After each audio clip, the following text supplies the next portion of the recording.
It didn't show up to me. It's in the live stream channel. I can see it. Okay. Okay, I see. That's it. Okay. Here we are. That's right. Okay. Oh, is that us? Yes. Pre-show. All right. We have a couple of minutes till the live stream starts. Rock on. Can people tell who we are? I noticed that two of us have skull masks on. Which one of these is not like the other? Yeah. No, but hey, I guess we can introduce ourselves. We're going to do it again at the top of the hour. Hello, everybody. This is the dead Lord British with you today. How about y'all? I am Keith Quinn, or Sanyo on the forums. I don't know which way I'm pointing to the next person.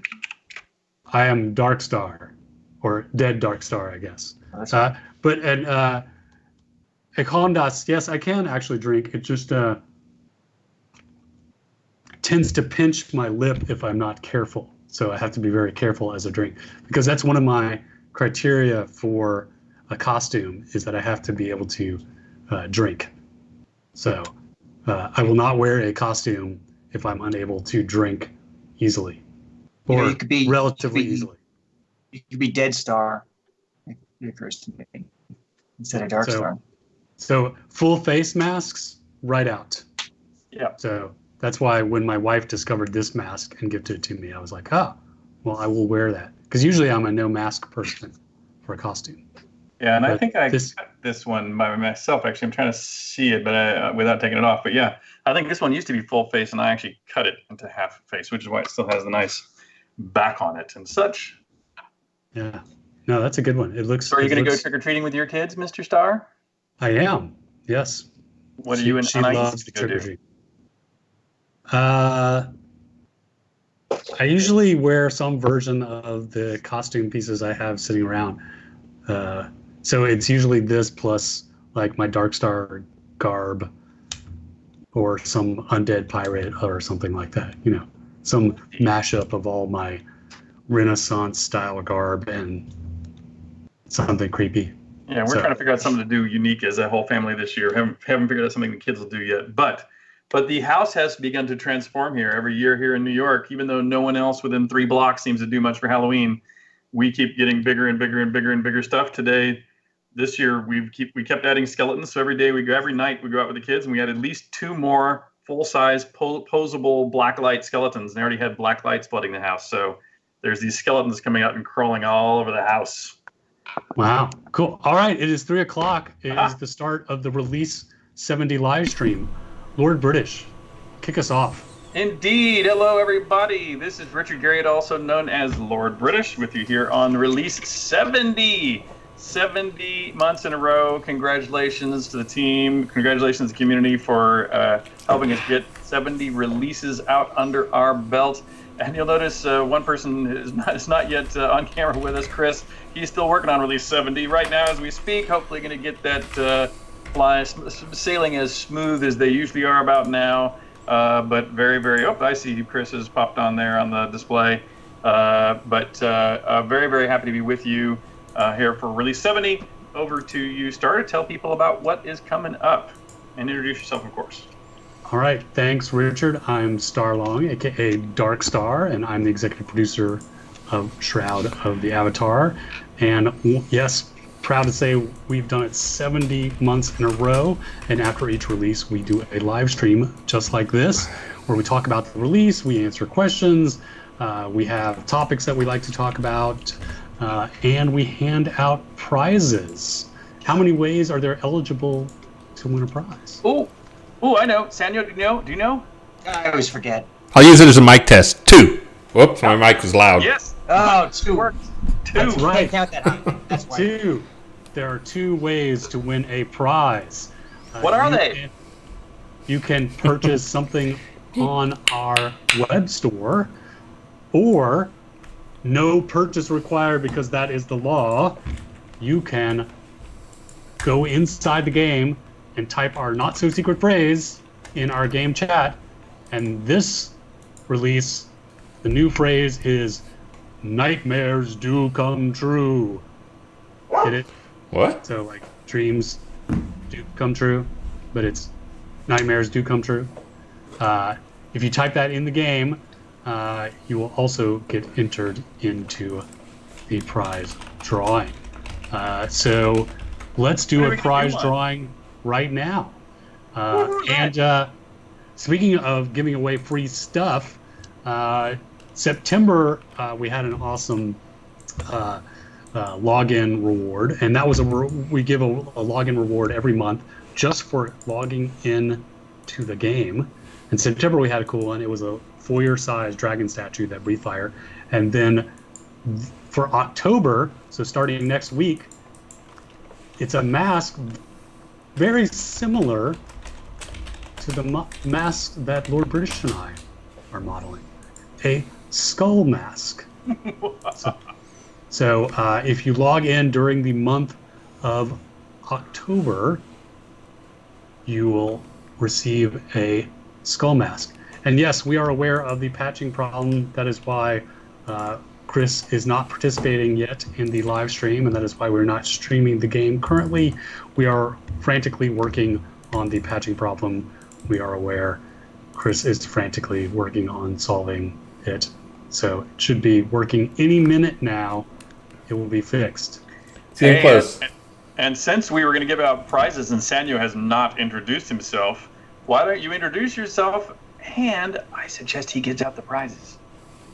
These prizes in our thing, I can give those out? No, that's well. not the right list. Nope. I didn't think so. Okay. Hold on. So I will still I'll do introduce that. myself. I am Keith Quinn. I'm Sanio on the forums. I'm a quest and level design guy. I'll mention Chris, where is he? Down there, and who's working. He's busy. Chris Spears, Atos.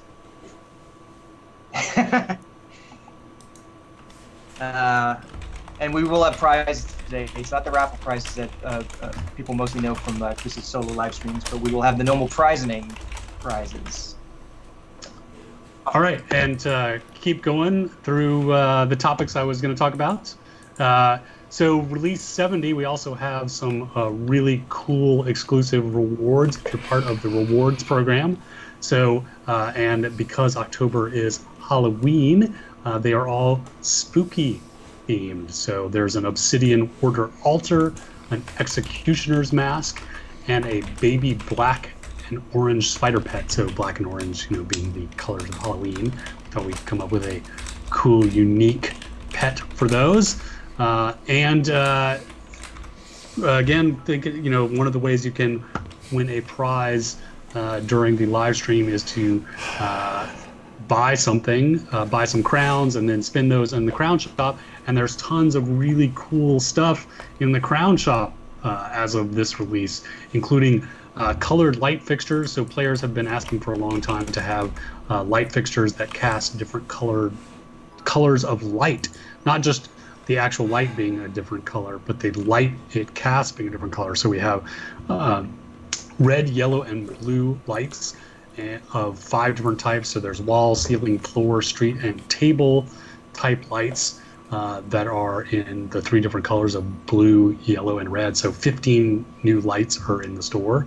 And then at the request, another player request that players have been requesting for a while now, the ability to have different water types in their player-owned towns. So player-owned towns default to fresh water because player-owned towns can be in any location in the world.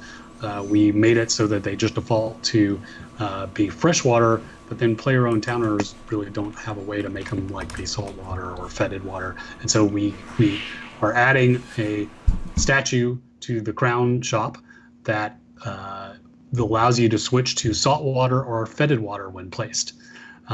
Sorry, no lava just yet, because that involves a texture swap. And so this just changes the data. And so that the texture swap would be a lot harder to do. But you can switch to salt water or fetid water. And so that allows you to have 3 of the 4 types in your player-owned town. We have a flaming skull mask. So it's a flaming variant of the skull mask that you get for the October login reward. There's a dyeable version of the flower hairpiece, a new heraldry shield. This one's round. We had the rectangular one that's already in the Crown Shop, and now there's a round one. And then all the spooky recurring seasonal items are back, including the undead specimen bats, the big giant Lich and Grim Reaper statues that have the dungeon entrances attached to them, the ornate scythe, the dead tree, the Day of the Dead mask, spooky emotes, the woven spider web cloaks, the ornate spider legs backslot item, and all the 3 zombie pets. So a lot of cool stuff. And then there's another new vault round, which includes a combination of some of the expired spooky stuff, like the spooky soundtrack wax cylinders, which make great soundtracks. So if you've got like a haunted house that you're decorating, you can use that and a wax cylinder player to have some cool spooky sound effects. The headless mask, which I know players love to do, like to walk around with no head. And the 2016 jack-o'-lanterns, the 2016 Grim Reaper statue, and then the Nightmare statue, which is a really cool statue. And then we've got a bunch of cool stuff that we're going to show off today. We've got we're going to show off at 3:30. We're going to show off a bunch of spooky stuff that we've got, including we're going to show off Pumpkinhead is back, so one of our seasonal bosses. And we've got Nightmares, which we are new cool creature that you can find in random encounters. And then we've got like all the spooky clothes and decorations that we mentioned. And then at 4 o'clock, we have a special guest, an old friend, Rustic Dragon, is going to be visiting us. He's going to be talking about a Kickstarter that he's helping with, which is through the Moongate Part 2, which is a cool book. And at 4:30, we're going to look at some of the scenes that we've been working on, including the amazing rework that Sanyo did on Ulfheim. Players seem to be loving the rework of Ulfheim. Amazing work that you did on that, Sanyo. So thanks. And then Chris Atos has been adding a couple of new levels to Tartarus. So if we have time, we'll check those out. A bunch of really cool stuff. And think any minute we'll get some prizes in for the 3 o'clock prizing. I haven't seen those. It doesn't look like it. We need a button that clicks itself. Uh-huh. And I know Sure it was. I know we have Rustic coming by later to talk about it, but by the way, also if you have not seen Through the Moongate, the first book, it not only turned out fantastic. I think the guys did an amazing job on it. The words, the writing, and the images they found were all spectacular. And I know Rustic's been helping out a lot on this new version. I've seen a lot of the artwork and drawings that a lot of the old Origin crew have come back together to help them on it, doing new illustrations in addition to pulling out a lot of the old stuff from the old days. It's been, really cool to see it come together. So, in any case, if whether or not you saw the first one, I'd go pick up that first one, but then jump in on that Kickstarter. They funded it actually in less than 24 hours. I mean, it launched and funded basically immediately. And now they're just into seeing how long the production run is going to be. So get yours now. Okay. So let's read that prize list that we have.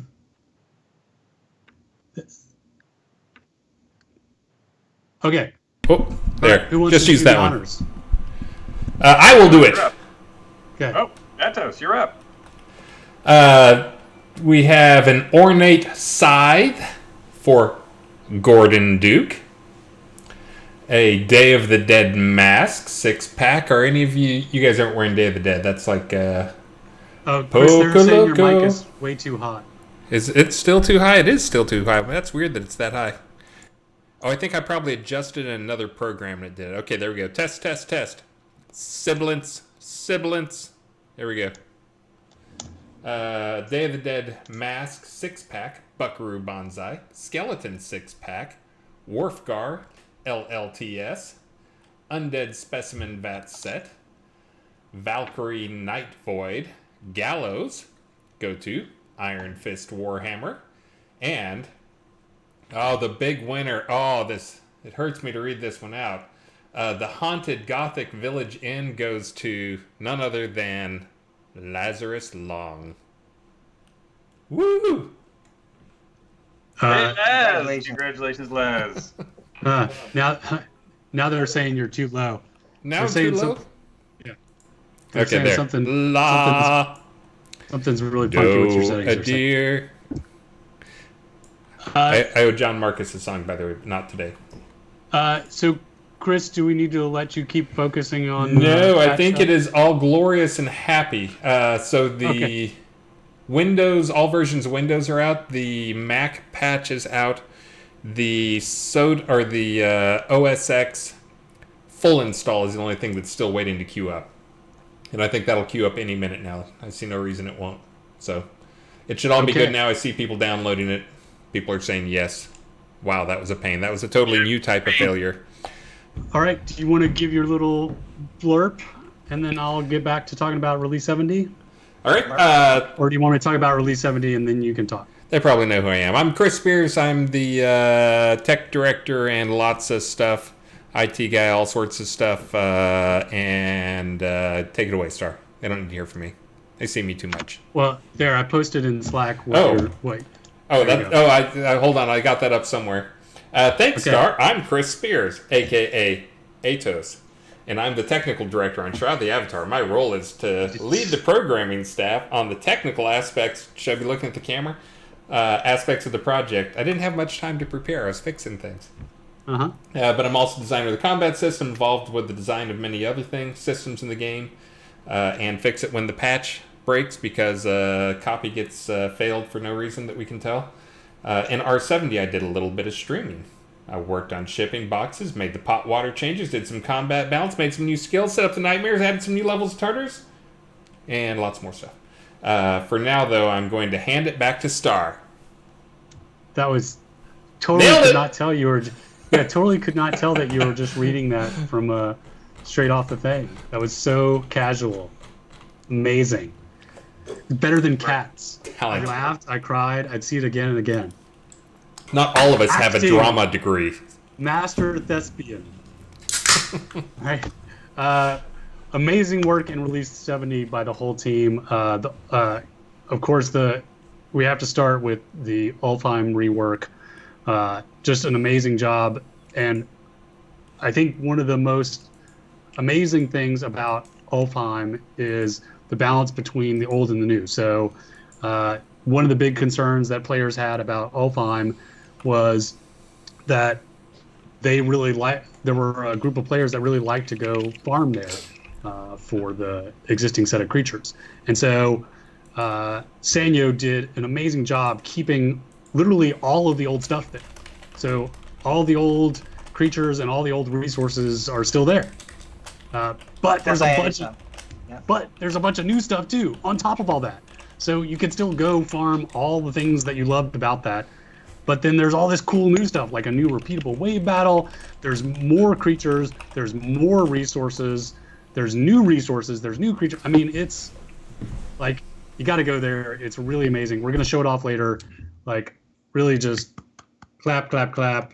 Thanks. Like, hats off. Skull. I'm still making tweaks. I want to point out. I'm taking feedback from players. I'm trying to find the best version that the new version can be.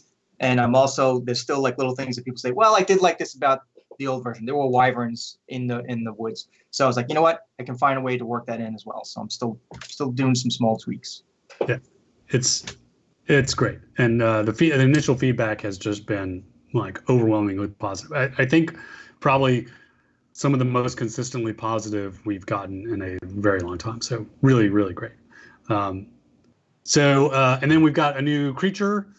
So Nightmares, which we've wanted for a very long time. I think actually the initial request came from Lord British himself probably like 3 years ago. So we finally got them in. So they're a new high-level creature, and they appear in random encounters. So they're basically a dark horse full of flames. They've got a cool cone fire attack, and you can get a trophy from them. So a new cool trophy to collect and put on your wall.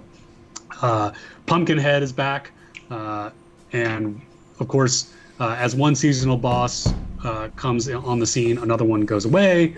That's how we work those things. So the Luminous Atavist has gone into hiding, just as Pumpkinhead has appeared. Thank you, Wind Silvermoon, for the bits.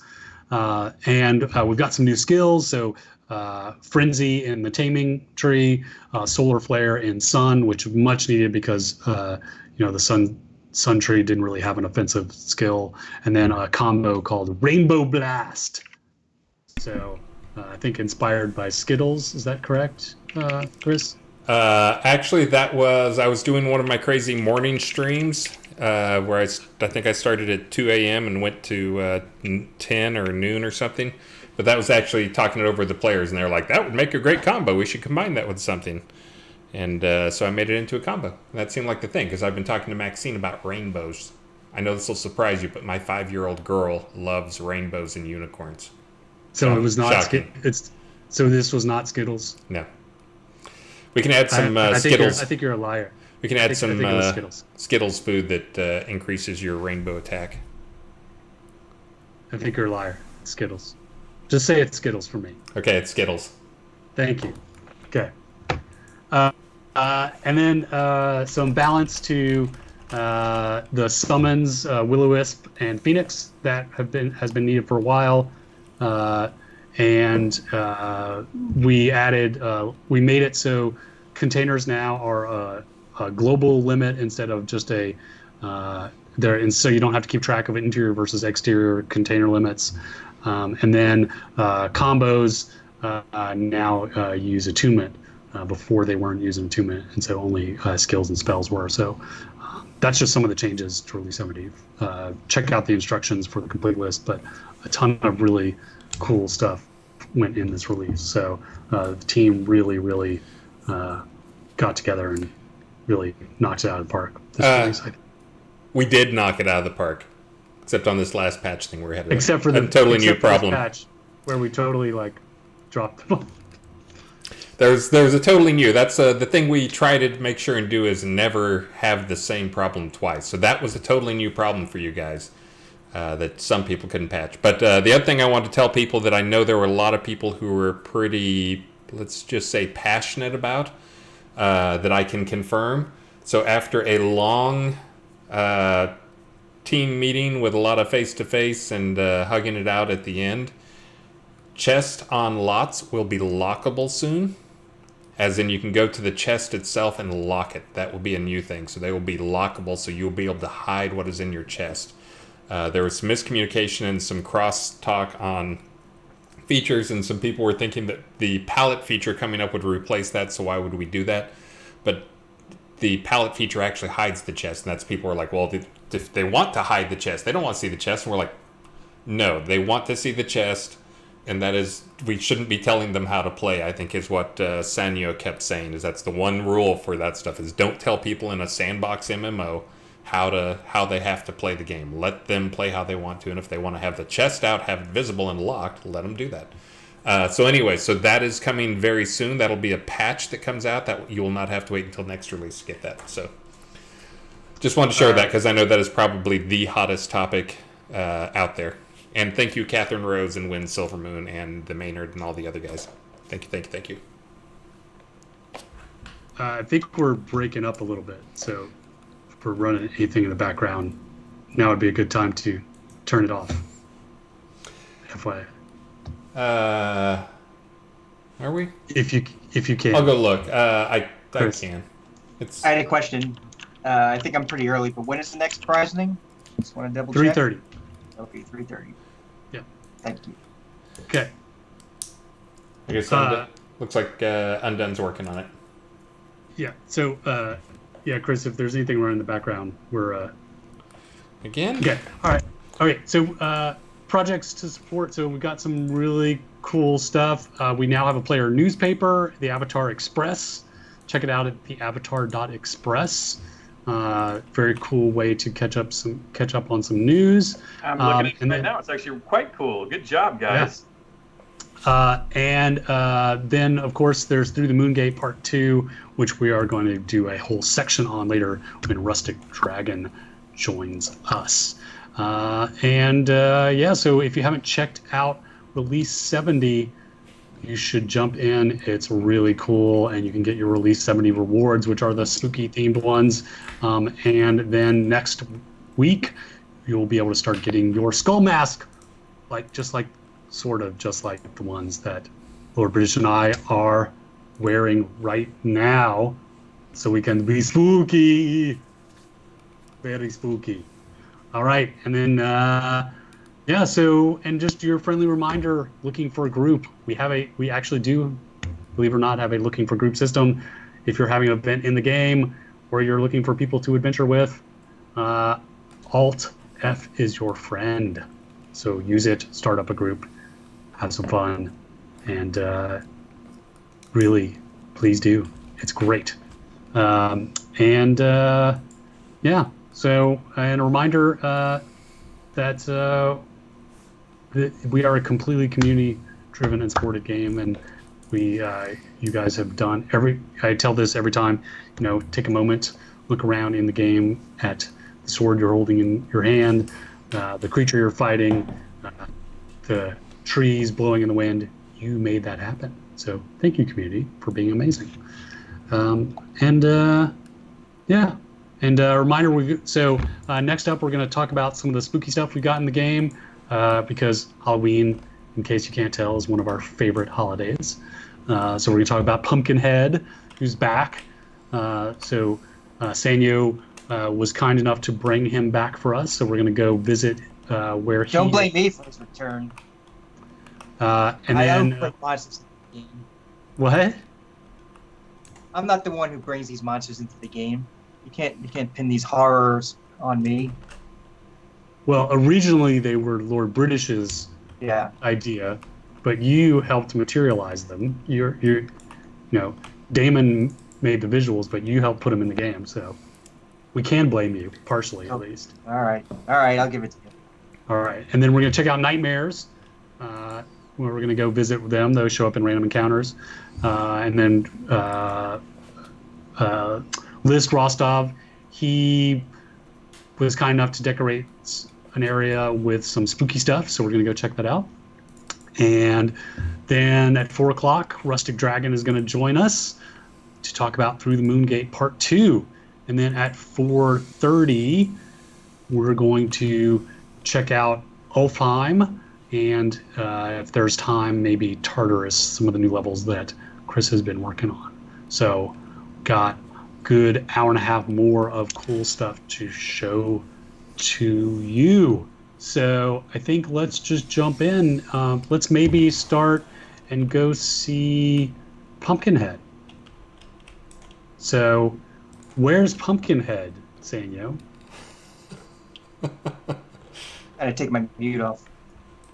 Pumpkinhead is potentially in 2 spots, but the better place to go is East Valbon Foothills. He could also pop up in some random encounters, but East Valbon Foothills is where the pumpkin patch is, where you can expect that he'll be pretty much every time until a player takes him out. And but you can pick up a quest for him in Central Brittany. It's Central Brittany, right? Yeah. If you go and find either Kinga or Ronan in Castle Brittany, they'll be in there inside. Ronan might actually be outside in the hedge maze. But if you find them, you can mention Pumpkinhead to either one of them, and they'll give you a quest. And by the way, there's 2 quests now. If you did not take the old quest from before, then there's 2 quests. If you did take the old quest from before and you finished it, there's another quest to take. So go and take that new one. Don't skip right to East Valbon Foothills. There's a second new quest for existing players. So where should I go if not East Valbon Foothills? Yeah, East Valbon Foothills in the Pumpkin Patch area. You'll see some zombies and foot soldiers, Pumpkinhead foot soldiers, and then somewhere in there will be Pumpkinhead himself. Are you there now? I'm here now. And Lord British, so you're the one who sort of asked and inspired us to put in the seasonal creatures, and so what was your inspiration to want to have a creature that appeared regularly and different ones for different seasons? Can you talk to that a little bit? Oh yes, unmute. I have a new clicky keyboard, so I didn't want to give too much the clickety clack clack. This is the first time I've had that. I failed to think about the side effects of getting a clicky keyboard when we do live streams, so I'm not sure I'll be able to keep that. But well, as some of you guys know, Halloween is actually my favorite holiday. But even before we talk about Pumpkinhead here, one of the things I think is most interesting about an online community of any kind is marking the passage of time, and that means marking the passage of in-game time, marking the passage of real-world time, and marking the passage of kind of people's lives, births, deaths, marriages, graduations, that sort of thing. And so that's one of the things we, in the very beginning, really sat down and thought about is how can we mark all those occasions. And when it came to seasonality, we wanted to not only put in weather models that could show that, and eventually, I think somewhere in the backlog, I was actually going to comment earlier, if we're getting down to the nightmares on the backlog, that we must be finally getting through the backlog. But I think there's a few things still on there, like that I put in way back, like seasonal variations of vegetation. But in that same ilk is the Earth-based seasons that go by. And while any number of them would be good, you could the more the merrier. But we originally targeted 6, so that every 2 months there would be another creature, and that number actually came up just because we tried to subdivide the world into even increments and put in a number that we thought we could actually get to in through the period of episode 1.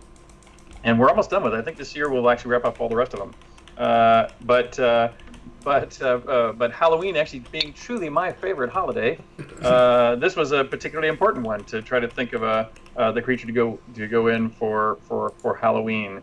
And so Pumpkinhead is sort of the mixture of a few ancient legends, everything from the Headless Horseman to a variety of other pumpkin patch type bad guys that have shown up in movies and such. So we picked something that was thematic within that kind of pantheon, and I'm very pleased that this guy has shown up in our world. And now with the addition of the nightmares here that happen to be coming out at the same time, I think you put all that together to make a lovely Halloween present for everyone who will be playing here for the next 2 months. Well, while we've got you talking, Lord British, would you like to read out the prizes? Indeed, I would very much like to. Yes, very nice, very nice. Here, let me bring that onto my main screen. Yes, the ornate scythe. Wonderful to chop grass or bodies atwain with. That scythe, the ornate one, will go to Steelcore. Congratulations, Steelcore. The Day of the Dead mask 6-pack. A 6-pack of Dia de los Muertos masks. That will go to Kendra Sadler. And the skeleton 6-pack. 6 wonderful, lovely little skeletons to decorate with. That will go to Durin Toadsticker. Love that name. And then we also have the Undead Specimen Vat set. Ooh, I'd just love to have those right here in my real house. Nice Undead Specimen Vat set. That's going to go to Sean Silverfoot. Congratulations, Sean Silverfoot. I hope they see those decorating your tomb soon. And then some gallows. Yes, a very nice set of gallows. The gallows will go to Tantalus. Tantalus, congratulations on your gallows. Put them to good use. Yes, indeed. And then the big one, the Haunted Gothic Village Inn. The Haunted Gothic Village Inn will go to Z. Xeez. You have the Haunted Gothic Village Inn. Enjoy. All right, excellent. Congratulations, winners. All right, so that was Pumpkinhead. So be sure to while you can, while Pumpkinhead is around, go take that quest and find him because he has a unique staff. So that's a unique prize that you can get from him. So we're going to go check out the nightmares. So now this will be rolling the dice, I think. So we may have to. We can actually just jump right to it if Chris wants to use the cheats that I have. Cheaters, hacksaws. Yeah. So the nightmares can appear in Novia or in Vale encounters. They will appear in either the desert encounter, the swamp road encounter, or the plains road encounter. And which one do we want today? A desert, you say? Desert. Desert. We'll go with desert. If Chris will look in our chat channel, you'll see that load level command, and he could use that to just jump us right into that encounter. So when you're running around in the overworld, you won't see a nightmare enemy that will approach you. It's either like a wolf or a stag, depending upon what it is. So it's kind of like the unicorns. Like you won't be able to tell beforehand. You'll think you go into a stag encounter, or in this case, a wolf encounter, and then after you kill the initial enemies, then the nightmare comes out. So as Chris is running around the desert, he'll see wolves here and there. But if he kills them all, he'll get a message. You can actually use kill all command if you want to do that, Chris. I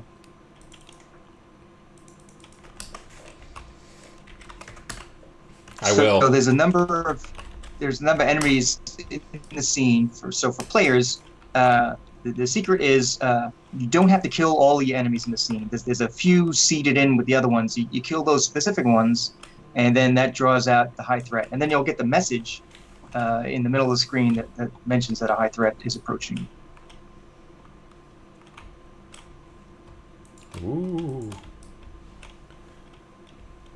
Oh, sweet. Its main flops around. Well done, Damon, who's not on the stream. So I'll also point out that nightmares aren't solo players. As you can see just on the left there, Chris, there's two nightmares. There's always two nightmares. They don't pop up right up next to each other, or one at the same time as the other. There'll be a little bit of a gap between. There'll be one, then a few seconds, and then a moment later, the second one. They are partnered up. Yeah, Damon really did a great job on these. They look awesome. Yeah. If Chris, if you want to change the game time, That's what I'm doing. To look at them at nighttime. Oh, now they're cool. Extra cooler. Yeah. And that's why the desert actually is kind of a good one for us to pick, because you don't have all the trees and whatever blocking the view of them. You can actually see them where they are. Sorry for Black Ass, can you ride them? No, you cannot. Except for one black, sorry. You can only fight them or die to their wounds. Teleporting me.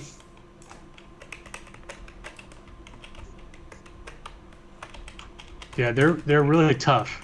They are very, very tough. Oh, yeah, I'm not going to be able to kill them. Okay, now I got him.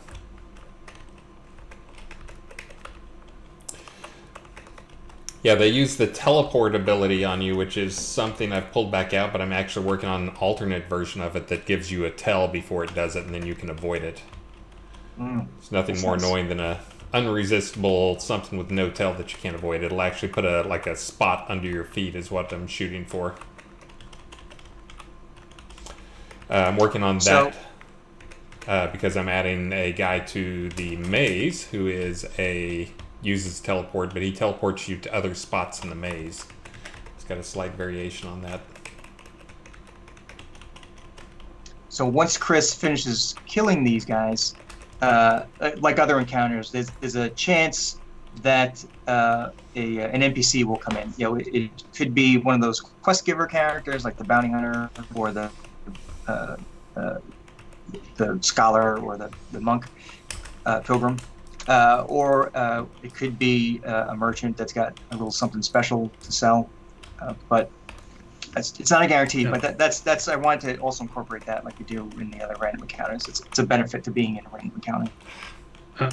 Necronut reminds us that if you are looking for a mount, Knob in Owl's Head will give you the greatest mount in gaming history.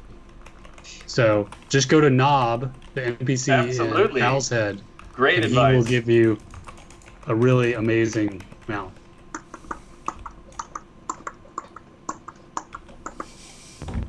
So pretty amazing.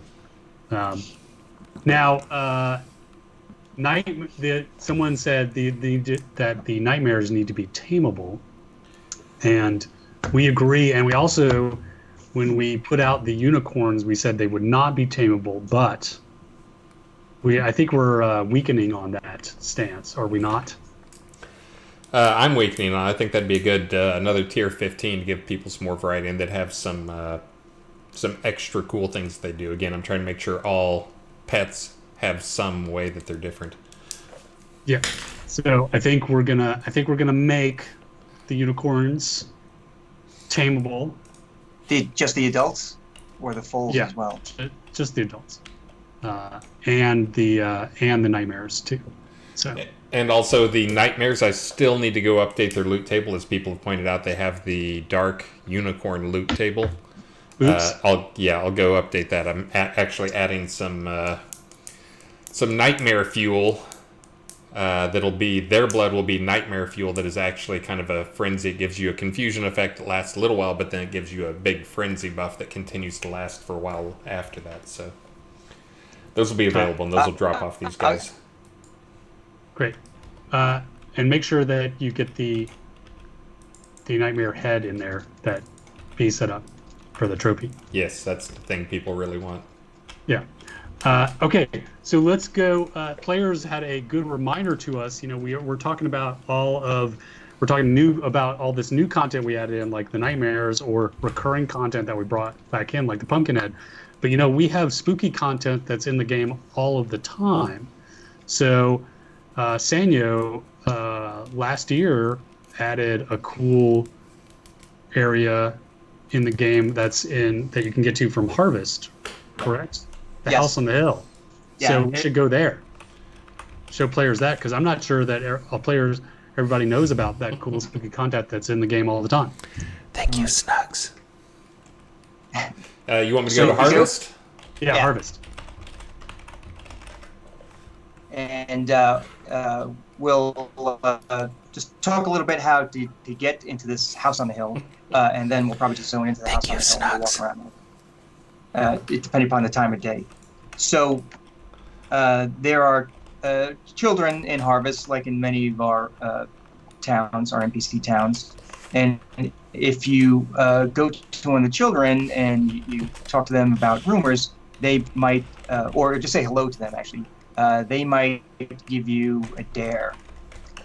It's not a guarantee, but you know, it's a pretty good chance that you'll get it. You know, just keep talking to the kids. And the dare is to go to the house on the hill at night and stay there. And when you go there at night, then you'll find that there's more to the house than just being like a normal house on a hill. Where should I be going to find these children? You can go to the main town by the docks. Main town, okay, over there. Yeah, it's our typical sort of Forest on One layout in general, with the town sort of clustered by the docks area.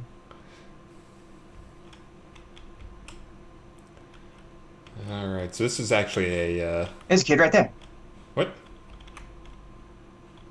Where'd he go? In that town square that you ran past. Oh, you're behind. Okay. Yeah, I'm looking at Twitch.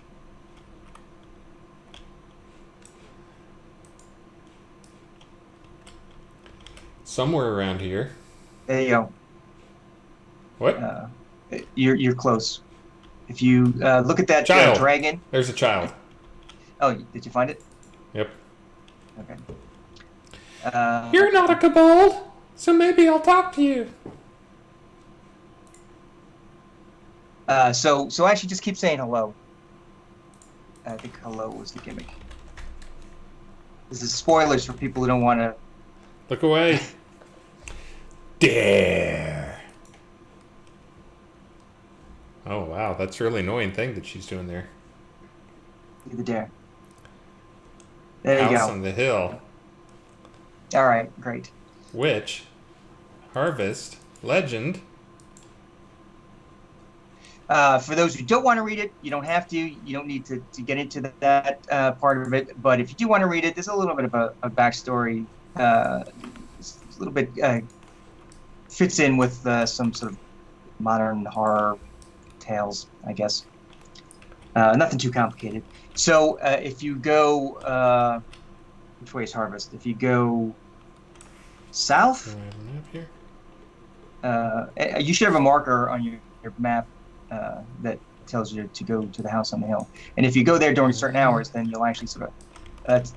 so in your in-game map, if you go to the left of your in-game map, whichever direction that is. Yeah, I'm following my marker. Oh, okay. House on the hill. That way. Yeah, you go. Wind farm. And the house on the hill is always there.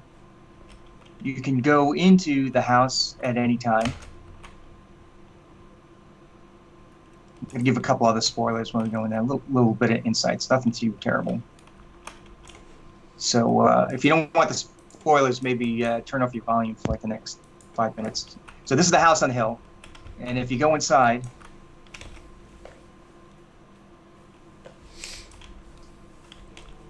inside the house doesn't look crazy special, but it is.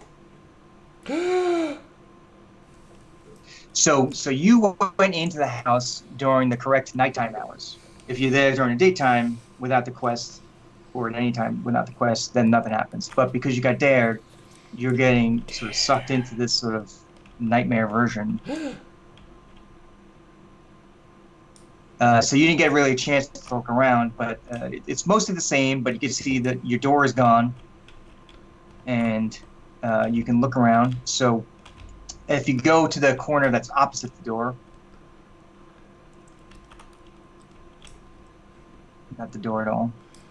It's usable. There you go. Opposite, go that doorway. So you can break that doorway. That is opposite the painting of the rotting apples with bugs. Uh-oh.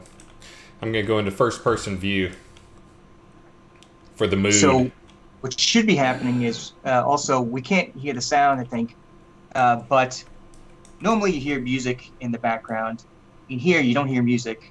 You hear a tick-tock noise, and there's a lot of mood going on. So, not to interrupt really, but I have two things. One, we should run prizes again. And two, Rustic Dragon joined us. What? Woo. I didn't invite him. Good to see you, sir. Hey, everybody. Sound check. Can you hear me okay? Yeah, we hear you Check, fine. check. Fantastic. Guys, it is good to see you again, and it is really good to be here again. I have missed your faces, even though I can't see them right now. Why not?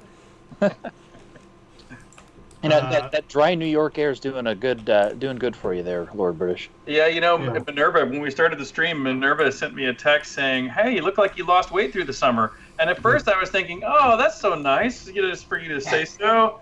And then I realized it was a joke. Uh-huh.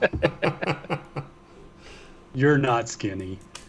Yeah. All right, we're gonna, Rustic's gonna talk about Through the Moongate 2 at 4. Meanwhile, we're gonna keep going through the House on the Hill spooky stuff. Oh, okay. So I won't explain House on the Hill. Everyone should go and play that, but we'll listen to the conversation. Or Richard's clicky keyboard, one or the other. Oh, sorry. Yep, I need to mute myself. I am enjoying this spooky house. Oh, here's Lord British.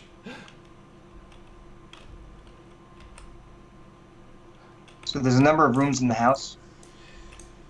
There is a special boss fight area near the end There's a certain way to access the boss fight area that isn't immediately obvious. This is normally a solo area, so even though you see 2 people in here, that is not something that ever happens for normal players. So there's the clock, and that's part of the special nature of accessing the boss fight area. So you did the right thing by interacting with that clock. I hope it didn't matter that I interacted with the clock and not Atos. It doesn't matter. As long as the clock is interacted with, it should be okay. Even though there's 2 players instead of 1, it should still be fine.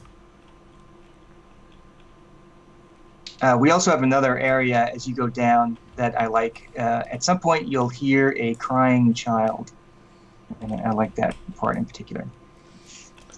Oh. Ooh, yucky dead body. Ah, dead children! I switched to walk mode to improve the mood a little bit there. And you know I love rooms with children that come alive and try to attack you.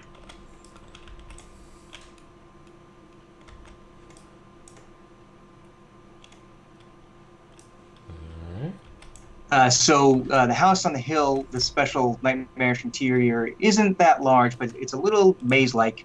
But don't feel intimidated when you come here. Just sort of explore each room, and you'll quickly realize there's only like 6 rooms, I think.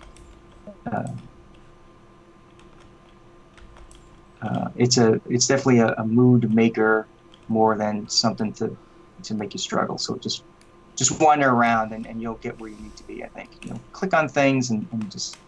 There's a big cliff over here, Atos. Look, a big drop off. Ah, something yucky down there. Looks like blood. A big pool of blood or something. There is blood in a lot of places.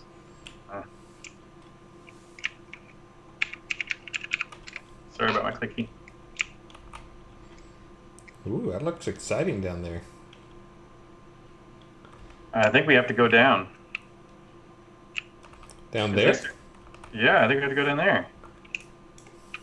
I'm going. Oh, wait.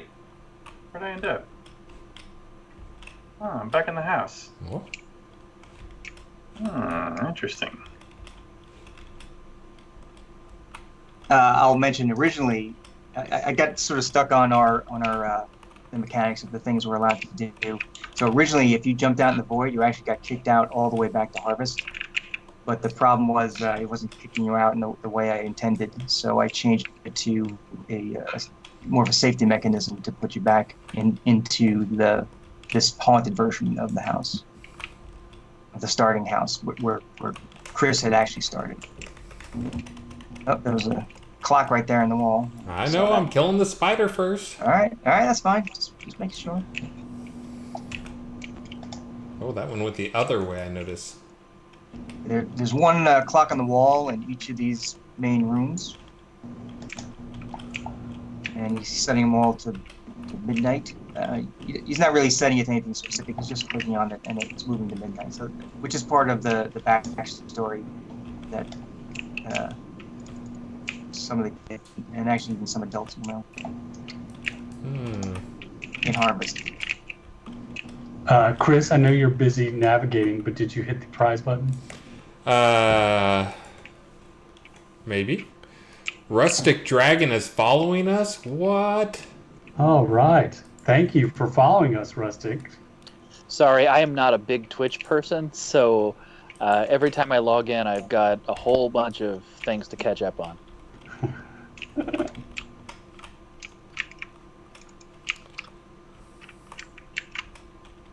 Is there a clock in here? Oh, clock. Do you have your sound up? I thought I did. Apparently not, though. No. So you just found it just full of gold. Yeah. Let's crank it all up.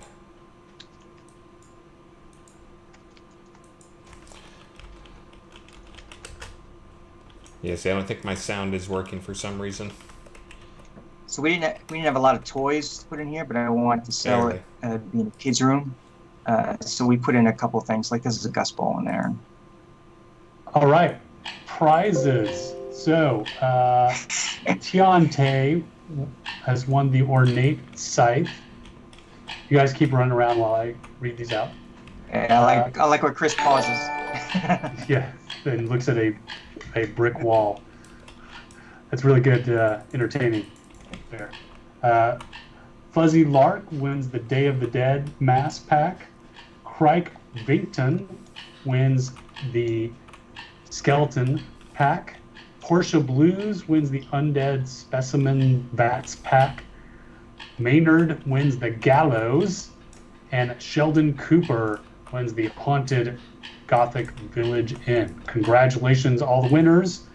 And we'll have a couple more prize drawings. And remember, there are 2 ways to be eligible. You can buy something from the web store, or you can say our not so secret phrase inside the game in our game chat, which is nightmares do come true.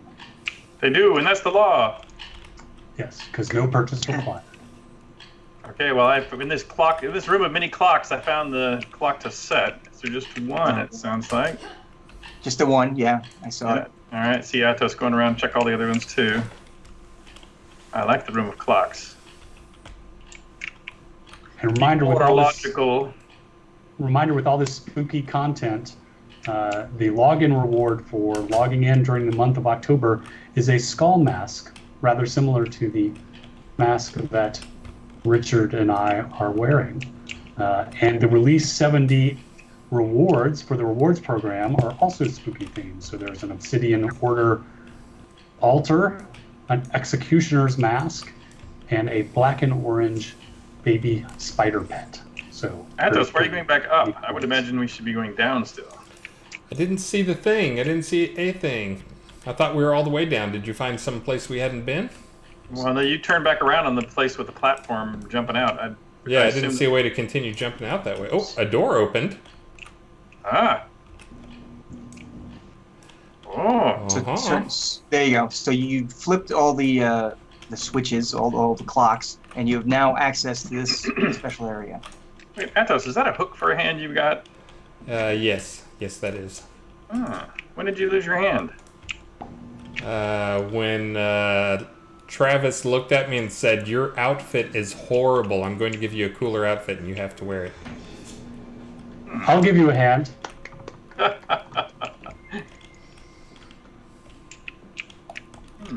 So part of the ambiance is when you moved into this area and there was no sound, and actually the TikToks stopped. And then you go into the back where Lord British is right now on the Twitch. I see him on the Twitch stream. And then that since you're deep in, the door closes. The witch, ghost witch, whatever I call her, she pops up, and actually I kick in some combat music at that point, and then you fight her. And you guys, because you're superpowered, you kill her right away. And then when she's dead, the door opens up and you're good to go. Cool. Well, awesome. Thanks for showing off this cool space. Last thing we should do before we finish to the spooky section of our live stream is we should head over to Hometown, Chris, and show off some of our spooky decorations. All right, I will head and there. And there's a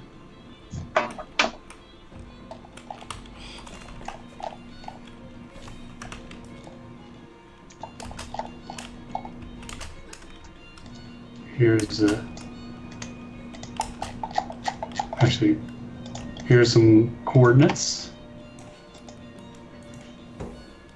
Put them in Slack. All right, reminder, if you have not played Release 70, there is a bunch of really cool stuff. Ulfheim got reworked, so all the stuff that players loved about that scene is still in there, plus a bunch of new cool stuff, including a new repeatable wave battle, new resources, new creatures, a really amazing layout that leads you through there. The barbarians actually have homes. It's really one of the best scene reworks we've done in maybe even ever. So really great work, Sanyu. Nightmares, which we showed off at the beginning of this section. Pumpkinhead's back. Pumpkinhead is back, which we also showed off in this section. New skills, Frenzy and Solar Flare, and a new combo, Rainbow Blast, which Chris assures us was not inspired by Skittles, but he's lying, obviously.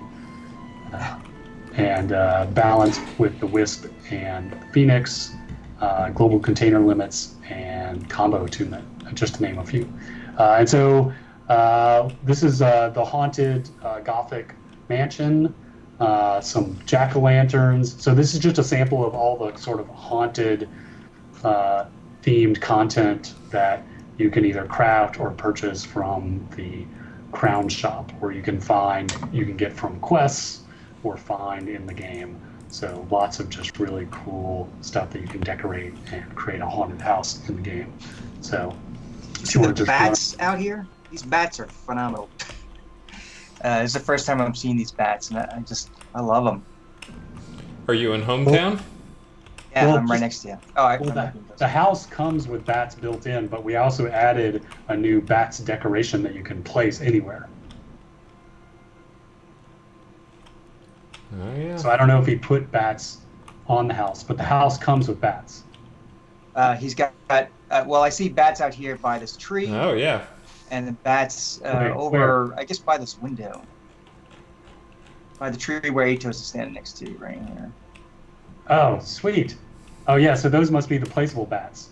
Yeah, and Chris is seeing things still in daylight. It's actually night, I guess. So it's even spookier at night, of course. The jack-o'-lanterns are all lit. These lights are in red. Yeah. The bats come flipping out of the shadows, and it's very nice. Oh, yeah, so those were the new placeable bats. We also made placeable bugs, too. So you can have, if you could put, some skeletons down and put some bugs over them. So it really helps create the whole mood. So really, really cool stuff. So spooky! Yeah, there's a few things on the ground floor that Travis Rostov had set up. Obviously cobwebs, some things on the wall, broken crates and such. Oh, this house. This is the first two rooms, Chris. Oh. I was up checking out the bats. Ah, okay. It's good to show off this house, too. Travis... You're checking out the bats in the belfry? Love this. Mm-hmm. All right, well... I just love this layout, the nice here, but it's a great house. All right, well, that was our spooky section of the live stream. Thank you for joining us. And next up, we're going to talk about Through the Moongate, and that's why we have our special guest, Rustic Dragon. Hey, everybody. Well, firstly, everyone, welcome to the Hearth of Britannia Basement Apartment Chicago edition. So this is not the set that you were used to seeing, but hey, at least I've got some of the cool stuff behind me from the glory days, if I, so to speak. We've got our virtue potions that I know Lord British is fond of.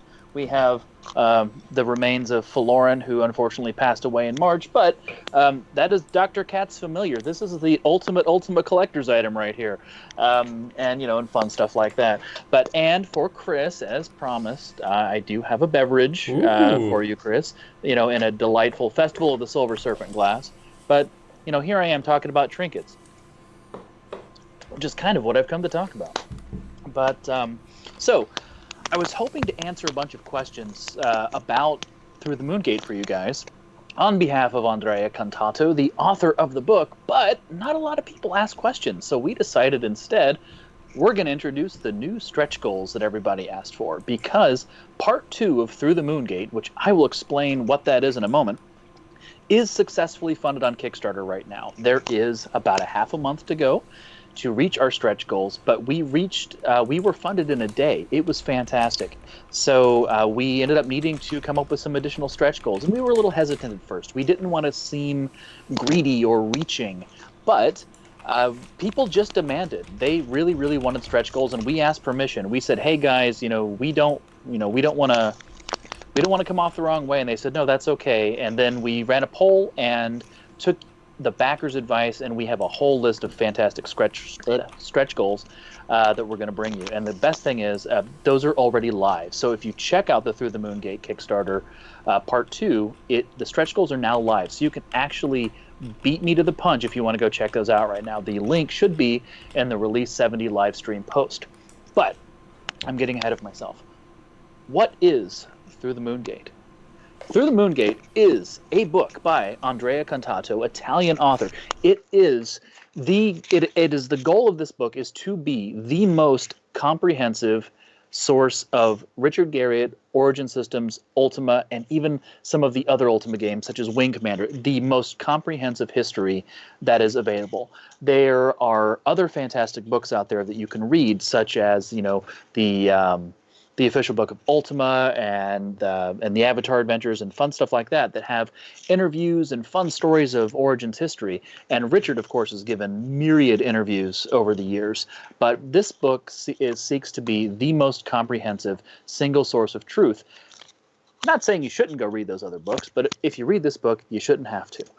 So Part 1 talks about everything from Akalabeth all the way up to Ultima 6. And I was fortunate enough to get this book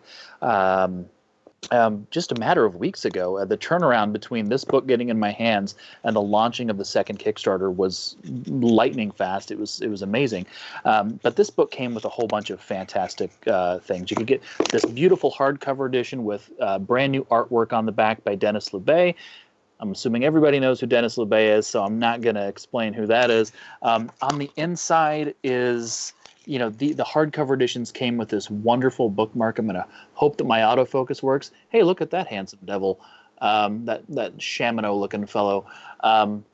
But it came with this custom bookmark that was made by Manda, who, if you don't know who that is Penumbra in the Ultima series. So if you've played Ultima 6 or 7 and you've encountered that fortune teller Penumbra who would sell you some spells, that's Manda, and she was one of the Origin artists from back in the day who's responsible for the lion's share of all the pixel art portraits back in Ultima 6.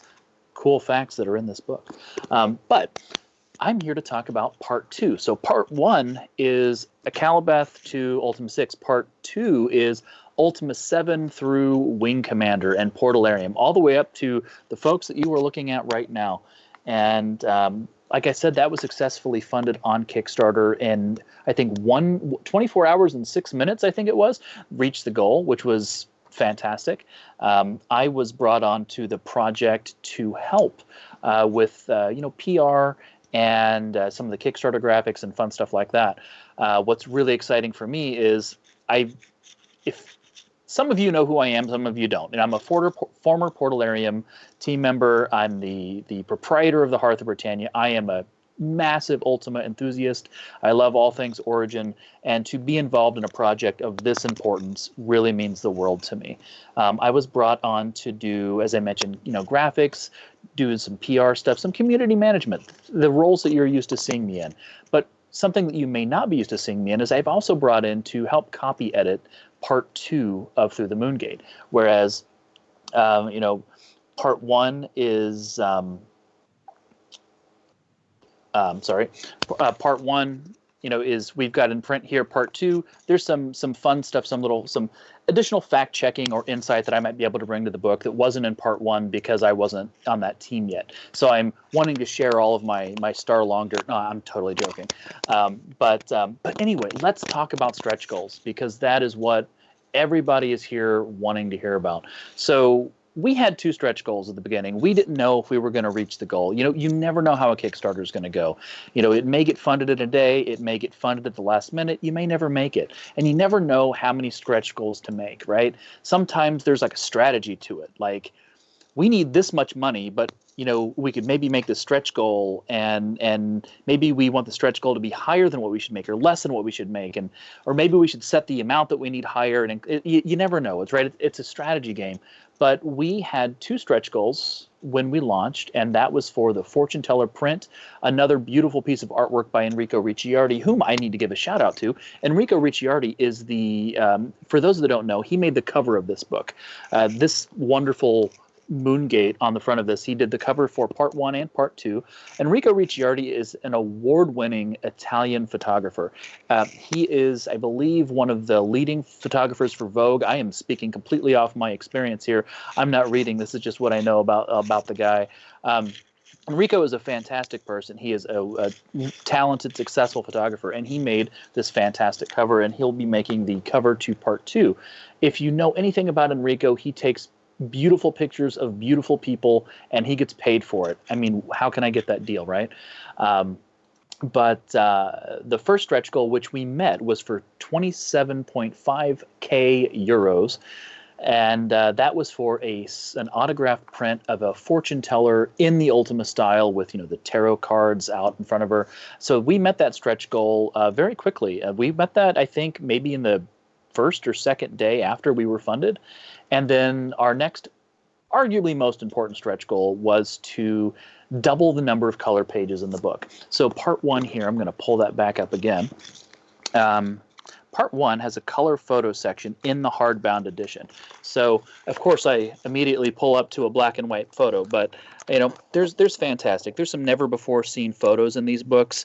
Now, some of the stuff that I'm giving for an example, of course, everybody has seen Ultima advertisements in some of the Ultima games, but there are a couple exclusive photos in here that are fun.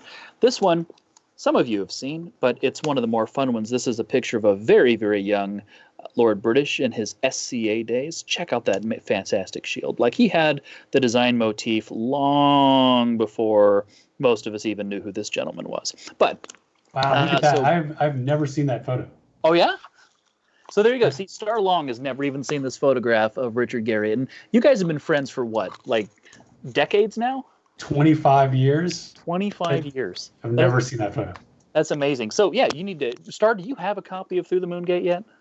I don't know. I think it got mailed to the Portalarium office right as we were moving. So no. Fair. So the answer is probably. Probably. Okay. Cool. Well, if that doesn't work out, let me know, and we'll find a way to make that happen for you. But so we reached the second stretch goal very quickly as well. And that was the only other goal that we had at launch, which was to double the number of color photographs in Part 2. So Part 2 will ship with 32 pages of color photographs as opposed to 16, which those of you that know about printing, that's expensive. So we're really, really excited to have that. There were a lot of great photos that were on the cutting room floor, or so I'm told, that are now going to be in the book. And we came up with the next batch of stretch goals based on user feedback. The funny thing is that in between the time that we dreamed up these next stretch goals and now, we've actually reached one of them. So the next stretch goal I'm going to tell you about, we've already hit. So, we're not really doing ourselves any favors by introducing stretch goals that we've already hit. But the first one I'm going to talk about that's brand new is you get for free. So for 32,500 euros, our first new stretch goal was for me to write the foreword to Part 2. The problem with humility as a virtue, this black potion right here, is that it doesn't really work with modern marketing. Modern marketing requires empirical evidence of competence, so it's really hard to balance wanting to be humble with needing to say, "Hey, I have qualifications. Give me a job," right? But if you look in Lord British's memoirs, which I happen to have within arm's reach, no, I don't have it within arm's reach at all times, but you can believe that if you like. So in Richard Garriott's book, he actually names me as the ultimate Ultima fan in this book. And believe me, I had a moment when I read that. I don't think I've ever said this publicly. It's been a while since I've been on a live stream. But when I read that, when I got to that part in the book, I had a very overwhelming emotional response to that. I was not alone. Everyone in the room was worried because they couldn't tell what I was feeling. I had to get up. I had to walk around. I cried. I danced. I did many different things all in the course of several minutes. But the point being, people asked. All of these stretch goals that I'm talking about right now are suggestions from the backers of Part 2. It was suggested that I tell my Ultima story in this book as well. As the majority of the book is already written, there's just polishing and translating and copy editing that needs to happen at this point. There's not a lot of room left to add new content. So someone, or several people rather, suggested that I write the foreword. And I graciously accepted, and that is already unlocked. We get that for free. So so everybody who's backed Part 2 of Through the Moongate, I just want to say thank you right away, because I get to tell my story in there, and you guys get that. So that's fantastic and exciting. But now on to the stretch goals that are left to be unlocked. The next stretch goal, which are actually quite close to, for 35,000 euros, we will be able to go back and edit the PDF and the not the PDF, I'm sorry, the EPUB and the Kindle version, but the ebook that comes with the books. Anybody who purchases a book also gets the ebook, whether you purchase hardcover or softcover. So all backers get the ebook. And some tiers actually let you get Part 1 too. For those of you that ask the most common question, by the way, yes, if you back Part 2, there are ways to get Part 1. That's all in the Kickstarter description. It's pretty easy. And if you can't figure it out, rusticdragon@gmail.com. I throw my email out every time I run a live stream. I'm not afraid. You can spam my inbox all you want. I will answer any questions you have about Through the Moongate. Just throw me an email if you're curious. Throw that out again, rusticdragon@gmail.com. I'm happy to answer any of your questions offline about this. But back to the stretch goal of photographs in the ebook. So yeah, we'll be able to add all 32 pages to the digital versions at 35,000 euros, which is pretty exciting. Now that may or may not be color. We got to throw that out there, depending on the format you choose and depending on the limitations of your ebook. I'm also assuming that everybody's looking at the Kickstarter and scrolling down at the same time as I'm saying this. I'm doing that right now. I could probably screen share if you guys wanted, the next goal after that would be to add the photographs to the softcover edition. The softcover edition is entirely in black and white, and it doesn't come with many of the cool perks that the hardcover edition does. For example, the custom bookmarks and fun stuff like that. But the softcover is a much more affordable option for many people that don't want to pay for the hardbound edition, or they don't want to pay for the heftier shipping for the heavier book. But for 37,500 euros, we'll be able to add all 32 pages of photographs to the softcover edition.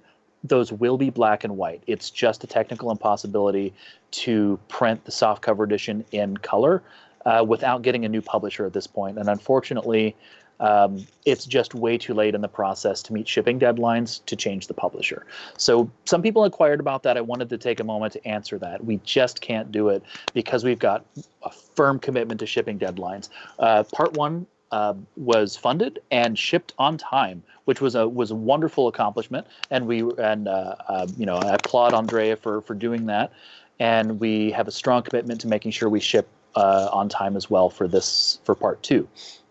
Now, the next stretch goal, the third to last stretch goal, is the last words appendix. So whereas I'll be writing the foreword to Part 2 of Through the Moongate, there are a lot of really personal, touching stories in Part 2 that just don't have a place in the greater story of Ultima as a whole.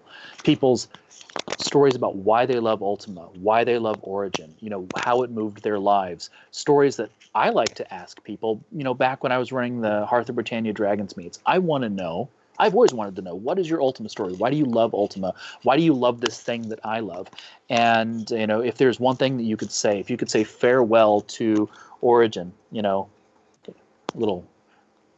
make sure that you guys can see that, we cherish worlds, right? 1983 to forever. If there's something that you could say goodbye to Origin, what is it? And so at all of these interviews were done. They just didn't have a place in the book. And for 40,000 euros, the book can have that appendix put in. And we would be hearing from former Origin developers, Ultima Dragons, Portalarium employees, and other people related to Origin and Ultima at large. So we're really hoping to get that in there because it's that's really That's the really personal section. Of course, the history and the story is important, but the personal section is really what I'm interested in. But I just gave you a little mini spoiler. I held up a patch. So for 42,000, this is the penultimate stretch goal. For 42,500 euros, our stretch goal is these would be a development patch. Now, for those of you that don't know, I'm a big fan of patches. So I got a whole pile of patches here. This is the Origin We Cherish World, which is a spoof on the Origin Wake shirt when Origin shut down. So I just love patches. This was a Hobloth trinket. This is Manda's custom Codex of Ultimate Wisdom patch, which is really fantastic. Got a couple Lord British patches, which I think some of you guys have seen here, Richard Garriott and Space patches. But the relevant patch that I'm trying to get to is this guy right here. Now, obviously, for those of you that know me, I was not a member of the Ultima 9 development team. This is just a collector's item that I have. But during the development of these games, many companies would offer to the team some sort of trinket or swag that says, hey, I'm part of the team. Shroud of the Avatar and Portalarium, you guys have seen the challenge coins that the developers have. They got the special golden edition of that. Many companies do T-shirts. Ultima 9 also had a development jacket, like a leather jacket that Scott Jones showed me, which was like really amazing to see. But if we reach the stretch goal of 42,500 euros, we want to offer a Through the Moongate development team patch. That's just like the ones that the Origin team members got and other video game team members got. Now, what you see on the Kickstarter, of course, is an artist rendering, and that could change. But I'm hoping, in my mind, I'm envisioning it to be something about the size as the ones that was offered for Origin. And this would also be available as an add-on item. So if you want 6 of them, you'll be able to buy more of that. That would end up going to anybody who has shipping. So if you have a tier that something physical is shipped to you, the patch would be included. And as we are drawing to the end of my 20 minutes, I timed this pretty well. We have our ultimate stretch goal for 45,000 euros. If we surpass this, by the way, we have no idea what else to offer. We're just going to say thank you.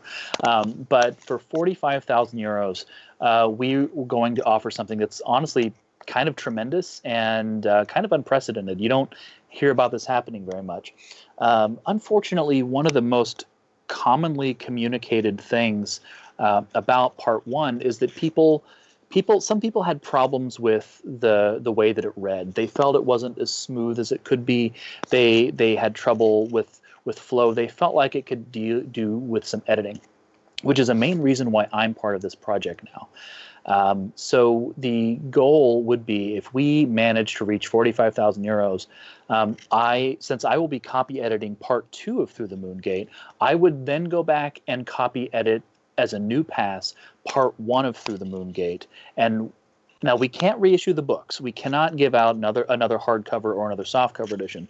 But anyone who backed Part 1 or Part 2 at any level except the $1 level would be getting a replacement ebook that's re-edited, revised, and recopy edited. That was one of the most highly requested stretch goals when we put out our survey, was a revised edition of Part 1. And the reason that that's the top is that just takes a lot of time, and it takes money. So if we reach that, I will gladly revise and re-edit Part 1 and spend the time to do that. But that's only if we reach that goal, and we can't do that without your help. And we've done a tremendous amount with your help so far.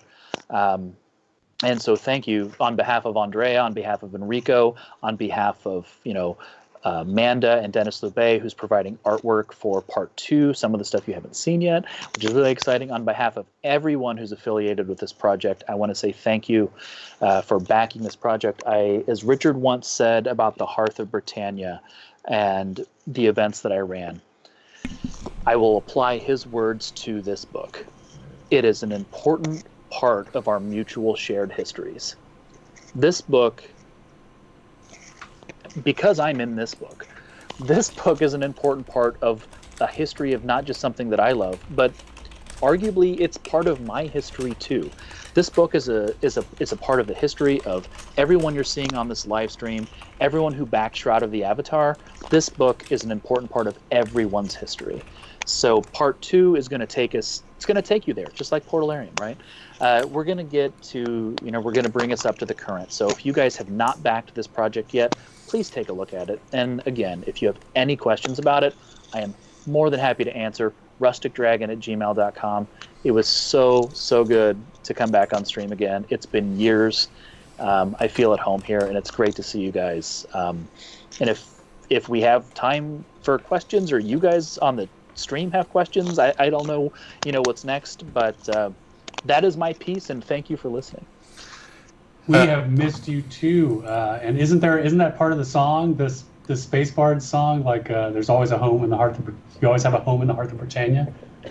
Indeed, you will always have a home at the Hearth of Britannia. And fun little Easter egg, that's the background track for the video of part 2 on the Kickstarter. What? Yeah, the instrumental version. So that's kind of fun. Yeah, I did have one update. It was so good to have you on. When I found out that you were involved with the Kickstarter, and I was like, well, you have to come on the live stream. Like, we have to have you on the live stream. It'll be like old times.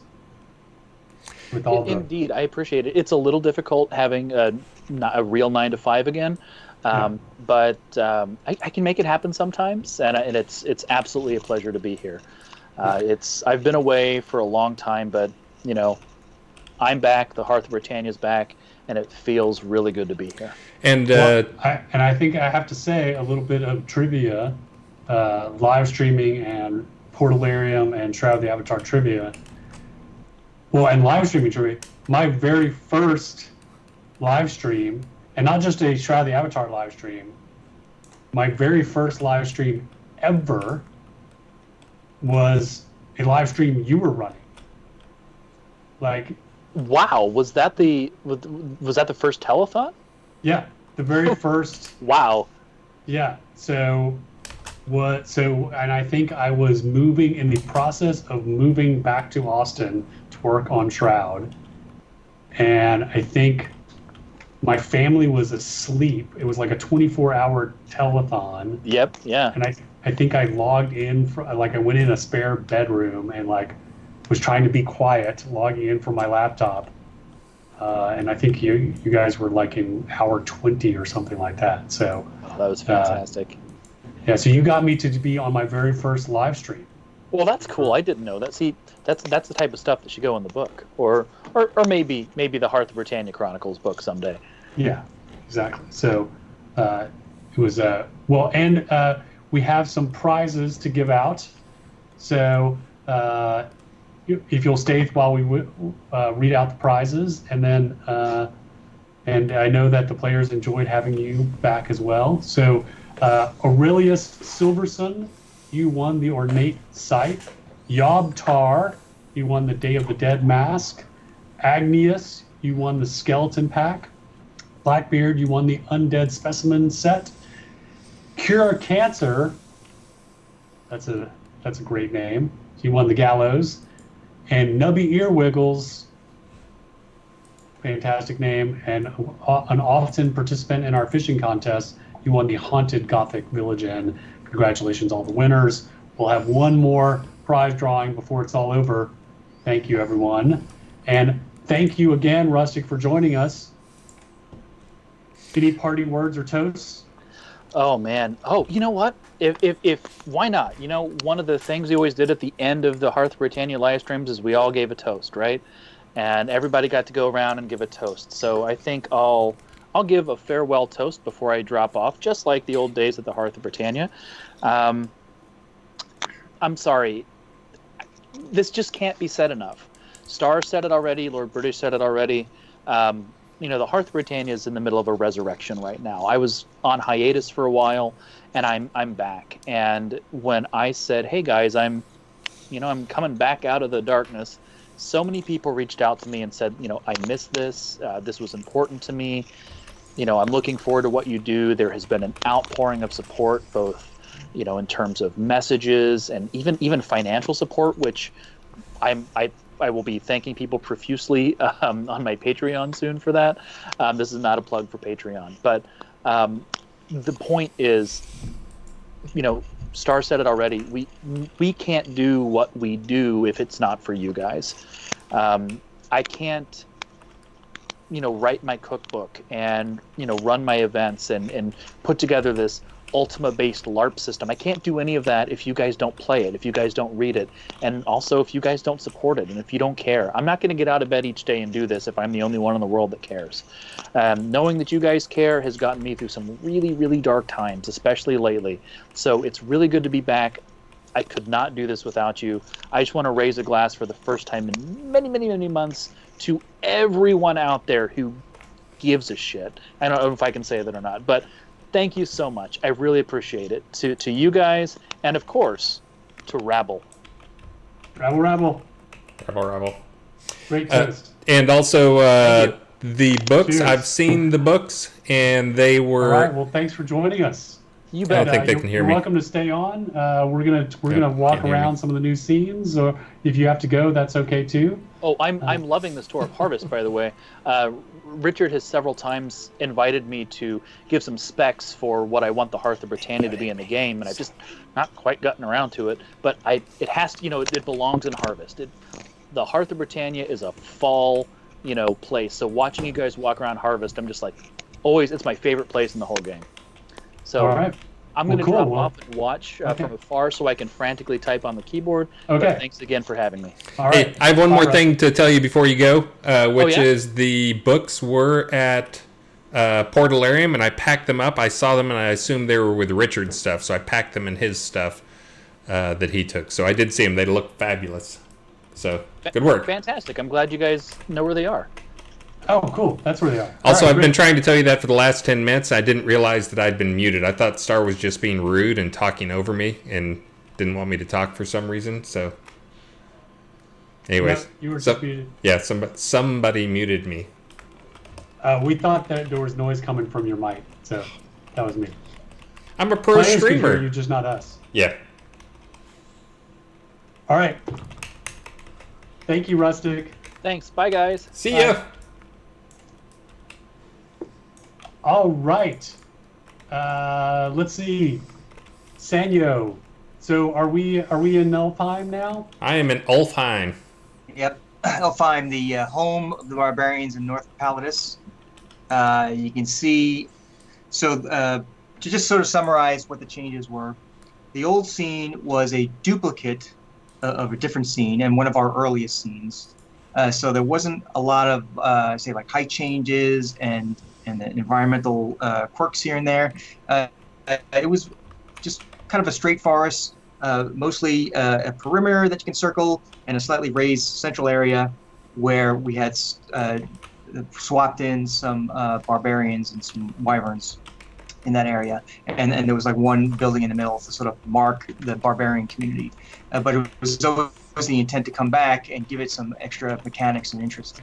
So that's what I've been doing in the past, trying to spend a lot of time on it. But of course, we all wear multiple hats and do other things. But for the last 2 or 3 months, I've been working on different pieces of Ulfheim, and now it's finally all together and available for everyone to play on the live server. So I did not want to remove any of the resources players love gathering, so they're all there, plus a few extras. I did not want to remove any of the animals, the creatures that players love fighting, so they're there. So the wolves that you like, the bears that you like, and the reapers, they're still there. I also added some, so there's extra. So if there were extra bear variants or wolf variants, I added them in. There's boars and boar variants in there now. The woodlands area of the new Ulfheim, where Chris is running around, that takes up a little bit less than half the space of the old perimeter that Ulfheim had, and but all the animals. So everything is a little bit more dense. So if you like sort of patrolling around the old area, I think it won't take long for you to find a new series of loops that you like. I did cluster some resources like we do in some of the mines, sort of. So if you find like a little sort of dead-end valley that's a little bit of a cluster area, there'll be some I forget the numbers, but depending where you are, it could be like say 4 or 5 war nodes potentially. There's extra. I even like clustered some garlic up in the barbarian community. Like I said, some of what's there is already there. I just sort of like made it denser and added some counts because I thought the old counts were lower, and maybe it was okay that it was lower because the population of the enemies were also spread out. But everything's sort of like pretty tight here, so it's definitely a challenging spot for solo players with also some nice spots where you can sort of take a breather. So the big things are the other half roughly of the scene is the barbarian community. So instead of a handful of barbarians, there's a lot of them. And there's 4 major sections. So you'll start in the woodlands always, and then you'll see a wall, and you'll go into the valley section. So in the valley section, there's a wave battle. Your first of 3 main wave battles. When you fight them, you earn access to the next part. You go through a gate up the ramp and into the area where Chris is, the treehouse area. He's looking at the ramp now on my screen. And when you finish the treehouse area, the treehouse area is not a wave battle. It's just an open fight scene. It's got some resources and some bad guys. And when you work your way up to the treehouses to the bridge that he's looking at, I'm gonna remember that spot, that special gate that he's been looking at, because I'm gonna reference it. Going in backwards, you wouldn't go in this way. You can't get on the bridge without going through that gate. But we'll talk about the gate in a second. So you'll cross the bridge into the village area. So the village area is split in half. There's the outer village and the inner village. The outer village is just like an open fight scene. When you get to the inner village, it's another wave battle scene. So the doors close and it's fight or die. If you die, there's actually an Ankh in there that'll teleport you outside to the start, outside the gate, so you can't continue the fight. You're outside of the fight now. If you decide you want to exit the fight before dying, you're like, oh, this isn't for me, you can actually, it's a little hard to see, but there's, I'll call them emergency exits, which are these sturdy vines by the wall. If you look at the exit wall, there's a ladder. Climb up the ladder. There's sturdy vines right there. Click it, and you'll be put on the far side of the gate, and you're safe. But anyway, once you finish that inner village area, that wave battle, now you have access to the final wave battle area, which is the Grand Hall. And the Grand Hall it's a big open hall, as it says, and you'll fight a wave battle there, and eventually you'll fight the boss of the bar. So that's not all there is. That's just if you just play through without doing anything special. That's what you do. And actually, when you finish the fight, there's a virtue connection. So by default you'll get some positive courage virtue.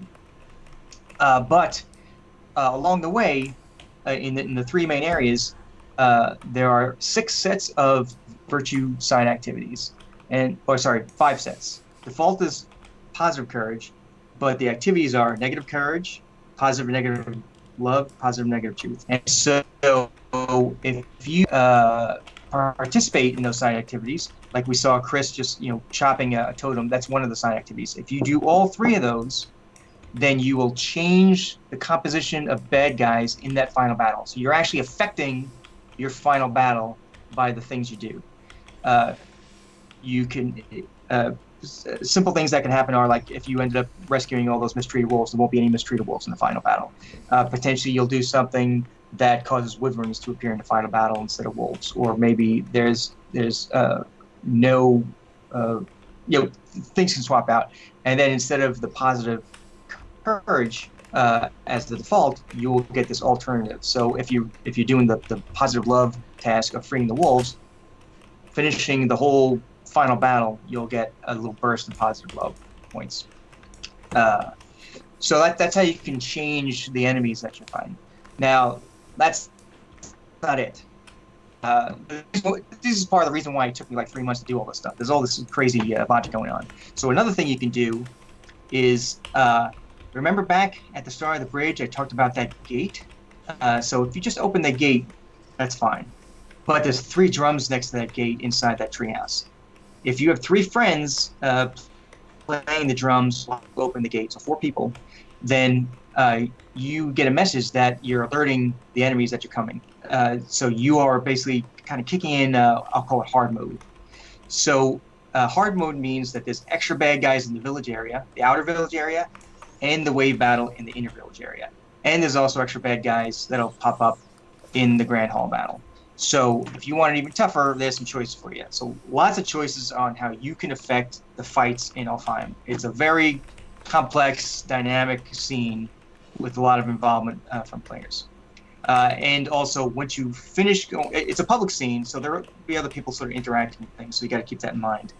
But when you are done, when the final battle is finished and everything resets, the whole scene does reset. So if you weren't, if you wanted to sort of do the positive truth side mission one time, and you don't have to reset the whole scene when you're finished to do the negative truth or negative love or whatever, you can sort of, when it all resets, you can go back, start over from that first valley fight scene, and then work your way through again.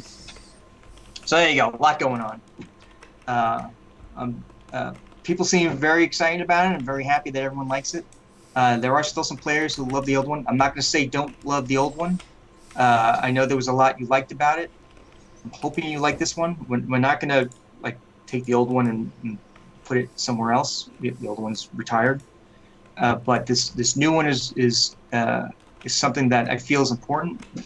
We have the Woodlands area that I hope will still appeal to the players who like the old version. For soloing and for harvesting, I posted some numbers on our forums to let you know what the increase of all the bad guys and resource nodes are. And then if you're a player who likes a challenge, we have the wave battle areas. If you want the extra challenge or a way to manipulate the final battle, then you and your friends can sort of kick in that extra stuff. So there you go. Oh, there's also a quest. I forgot about the quest. There's a guy at the very start of the mission. Can't miss him. Once you spawn in, he's right there. Generically, he's a collector, but if you talk to him, he'll tell you his name. And just ask him, just say help, and he'll tell you what he needs help with, and you can do his mission. His mission's gonna be tough, but he's got some options for you. What else? How could I forget the quest? Merrick Dragon asked. I forgot because it was like the last thing I did. It was something I knew I wanted to do, but really it was like an afterthought that I'd been thinking about and was percolating in my mind. And I had sort of everything sort of planned out. So I was like, you know what? I still got some time to put it in before the release happens. I'm going to do it. So there you go. It's really awesome. You did a fantastic job. And we have prizes. So we have another round of prizes. Nice. Head Nut Silverhair. That's a hilarious name. Wins the Ornate Scythe. Mia Sway wins the Day of the Dead pack, mass pack. John Marcus wins the Skeleton pack. Tildy wins the Undead Specimen Bat set. Balse wins the Gallows. And Lace wins the Haunted Gothic Village Inn. So congratulations to all the winners, and we'll have one last prize drawing when we're signing out in 20 minutes. All right, do we have more Alfheim to check out? Or I think I've explained everything. I just hope players come and check it out. If you like the old one, try not to be too harsh in judging the new one. I think just play it for at least an hour and get a sense of it, and I think you'll like it. I'm not saying it's going to be better than the old one. You decide how and you like the old one and how much you like the old one. That's fine. This is a different scene that has a lot of elements of the old one, and I think you'll like it. Change is good. Sweet. Well, change for the sake of change isn't good. I tried to put in extra opportunities for players to have different levels of interaction with the scene, and I think that's important. A scene that's just different bad guys is boring. A scene that's got ways where you can interact with things is important. All right, let's see. I think we have time. Atos, I know that you have been working on some new additions to Tartarus. Maybe we could show that to players. Yeah, and I know this is one of the last areas here. I know you just did some bug fixes to this that's not going out yet. I'm going to start that patch. We were waiting to get the previous patch stuff resolved before I worked on that. But sure, let me go check out Tartarus. So Tartarus, as people probably know, is kind of my experiment zone of trying to figure out gameplay stuff and just trying to come up with content that the players can try out and see. And, you know, polish is not something I do well. That's Sanyo or List or other people can do the polish stuff. This is me trying to figure out some game mechanics and things that are fun, so hopefully we can find other ways to propagate them through the game. Let's see. Load level. So this was it's still the same scene that is Tartarus. You don't have to scene to get there again. This was, I nearly put it on the cutting block, had a bunch of stuff ate up my time at the last minute, but I ended up adding it in anyways. This is if you, I will just run through here. Since I am in God mode, I think I can find my way, maybe. For those who haven't been here, this is a kind of an old school, kind of a, you know, what you think of as the old school D&D style dungeon where it gets a little tougher. There's multiple levels and it's a little tougher each time, and each level may have a little different theme. And again, I'm just going to run through here. Few people dying here, so a few people do come down here and adventure. That's good to see. That's the other thing I'm looking for is an alternative for those people who don't want to go to upper tiers. Where is that thing? There it is. It's got to be here somewhere. Right there. There it is. For those who don't want to go to upper tiers. And the thing I try to look at for this is you can still get the same experience that you get in upper tiers in terms of experience points, but the difference is there's actually risk in this scene. You have to move around to do it to some extent. Why no names on bone piles? We put that was kind of something that I added just on a spur of the moment thing that I wanted to make sure we were putting in areas that were dangerous, and like I wanted to have a way that you would have some signal, some way to tell you things, and players really liked it, so we've left it in there. But we hadn't planned on putting any names on it because then you start getting into the embarrassing stuff, and players sometimes don't like it when you get embarrassed. And there's some players, again, that also when they go adventuring, they want to play in their own instance, not see other players. And then those skeletons are actually shared between instances, so we don't put those across. Those aren't unique to your instance. So someone could be trying to play privately, trying to figure things out, dying a bunch and leaving skeletons all over the place, and then, you know, might be embarrassed. So that is why we don't do them. Let's see if I can remember how to get there. Let's see, is it left, right, few skeletons in here. Excuse me, zombies, pardon me, coming through. If you haven't been down here before, that's one of the popular rooms, especially for AE or kiter type people. Let's see, I forget if this is the shortest way there. But the thing I'm going to is I'm trying to walk to the second level. And again, it's a pretty big map. I'll show you from outside what it looks like. But I'm trying to walk to the second level. And I think I just showed you the shortest way to get there. I want to put my support behind two things. One is I love the player nickname for Tartarus, which is Tartarus Sauce, or Tartar Sauce. And then also someone recommended that we should have a recipe for Tartarus sauce. Yeah. Need to put some fish in the water back there and have them so they can make it. So this was a section that I actually added if you're one of the people who watches my my morning stream. Sometimes I get up crazy early just because, I don't know, I'm a morning person and my daughter gets me up early, so I'll get up at 2 o'clock in the morning sometimes, or 4 o'clock in the morning, and just work. So this is when I actually made the entire space on a stream. You can actually go watch that. I'm pretty sure that Star archives all those things. That's huge. Yeah. They're all on YouTube. Yeah. This is not finished. This is when I was torn as whether or not to put it in. It added a lot of good content, and people encouraged me to put it in, even though it wasn't completely finished. The part that's left to do is there's some polishing stuff that I do want to do. But the idea for this is I want to have a space that players felt like they could just run around endlessly and have content. Okay, so there's one thing that I added for this. Have stuff to do, and it also feels rewarding if you're smart enough to memorize the maze, if you're one of those people who can memorize that stuff. So you see that light moving around there. That was another thing I added, was I made sure the walls were just a little too, you can just barely see over them, but you can't really see over them.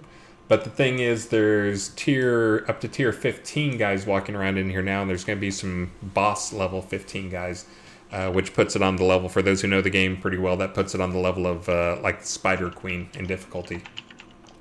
But the light is the tell. You can actually see where some of the higher tier guys are through the light that's moving around there. The high tier guys have a light on them, so you can see them ahead of time. And actually you can see there's, yes, I've already fixed that typo. Yes, I know, it's horrible. It's in the patch that I'm trying to get out right now. But again, it's a big maze area, and the idea is there's a lot of different, hey, it looks like some people are already dying in here. There's a lot of different ore nodes in here that just spawn up, and chests that spawn up, and there's enough creatures in here so you can get to max experience. You can get to about the same level you can get into in upper tiers or wherever. But you actually do it by moving around. So it's a big section. The other thing that's going to be changing here right now, there's about 20 guys that kind of wander around in here. Whoa. Can you jump over those walls, even with the special ring? Yeah, even with the special ring, you can't jump over the walls. I think I've got the special ring on. So you came from a high tower. Can players jump down from that? So the players could, if they time it just right, they can get down here on top of the walls. And then if they have the special ring and they have some movement stuff, you can actually stay on top of these. As I pointed out to players, that's actually intentional, that I wanted them to be able to do that. But it looks like it's limited. You can only go so far. Yeah, so there's places in here, and all it lets you do, and again, this is by design that you can do that. But all it lets you do is you can skip by some of the dudes up there, but there's a lot of ranged guys and casters down here too. The casters also in here have teleport spells that they can pull you towards them, push you away from them. But again, it lets you walk by, it lets you skip some of the content. But again, it's one of those things that you feel rewarded because you're smart enough to go do that. This scene has some tier 6 nodes, which are... I made some tier 6 nodes. Again, I'm trying to experiment with some of the things players are annoyed by in terms of like ore nodes and those type things. And I had a lot of the crafters tell me, here's what I want. I want to be able to just endlessly mine stuff. I was like, well, that sounds pretty tedious. So instead of adding some tier 6 nodes that give higher yields, but they're much further spaced. So you don't have to feel like all you do is mine. You basically, you can mine some, you can adventure some, but still get the same output of ore.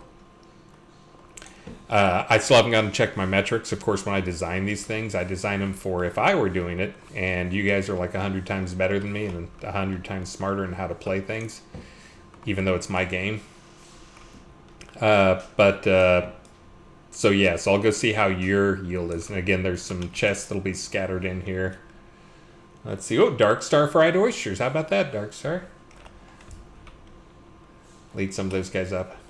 But anyway, so there's a lot of guys wandering around here. The things that are not done that will be coming to this section are the boss fight, and that there's actually a wave encounter in the middle.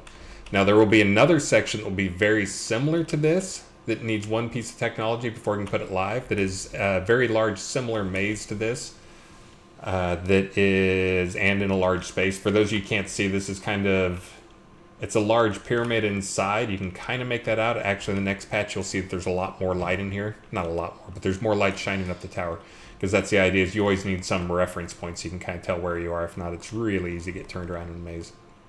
Will you have torches anywhere on the walls? So that's adding in some more decos. I'm trying to keep the decos somewhat limited. What would be nice is it'll still feel like a maze, but you could have say like one quadrant on the ground, it might have torch type A and maybe garbage piles here and there. And then in the second quadrant, you have torch type B and maybe broken wood trash piles. So it's not obvious, but there's a nice subtle, I've just moved into a new area kind of feel to give you a sense of progression. So the maze is still there, but you don't feel like you're sort of like wandering for hours. You feel like you're actually moving from A to B. Let me get up here a little bit. So again, it's a big maze. It's not huge, but again, there's going to be something that's very much like this. I'm actually on the stream. I need like 10 minutes. Give me 10 minutes, okay? Can we still go somewhere tonight? Maybe. Give me 10 minutes and then we can talk about it, okay? But anyway, so this was, I set this up not just, I try to make my spaces, I always try to think about PvE and PvP.